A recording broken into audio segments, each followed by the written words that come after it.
One of the things I tried to think through is why you should tell the truth. So it's not self-evident, man. A smart kid, the smarter the kid, the earlier they learn to lie.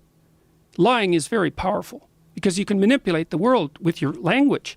And then you can get what you want lots of times or escape from things that you don't want. So why not lie all the time? Well, I think the reason is, there's a bunch of reasons, but one of them is that you can't trust yourself if you lie. And there's going to be times in your life where you have no one to turn to except you. And so if you've stuffed yourself full of lies, then you're going to be in a crisis one day and you're going to have to make a decision and you're going to decide wrong. And you're going to be in real trouble because you won't have the clarity of mind necessary to make the proper judgment because you've filled your imagination and your perception with rubbish.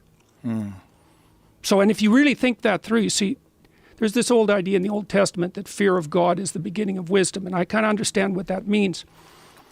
Because one of the things, say, we do with the future authoring program, we offer people a little heaven. It's like, okay, construct your ideal, aim at it, come up with a plan. You got to modify the plan, no problem. You're going to do a bad job of it, no problem, just do it. Okay, so then now you've got a goal. It's now your approach systems, technically speaking, the positive emotion systems that motivate you are engaged because they're engaged in relationship to a goal. And the more transcendent the goal, the more they're engaged. But that's not good enough.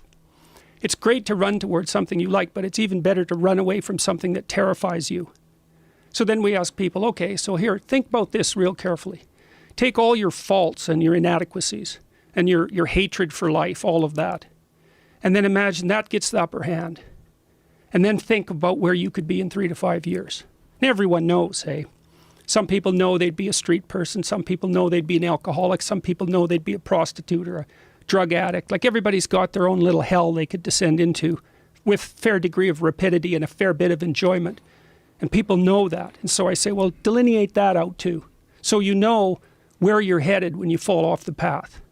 And so then you're running away and running towards, it's like, yes, well, that's heaven and hell. And you need it, and they're real.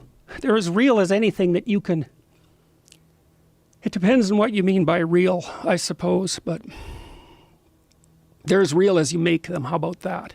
I mean, self-sabotage is one of the most common things that you find in people that are struggling.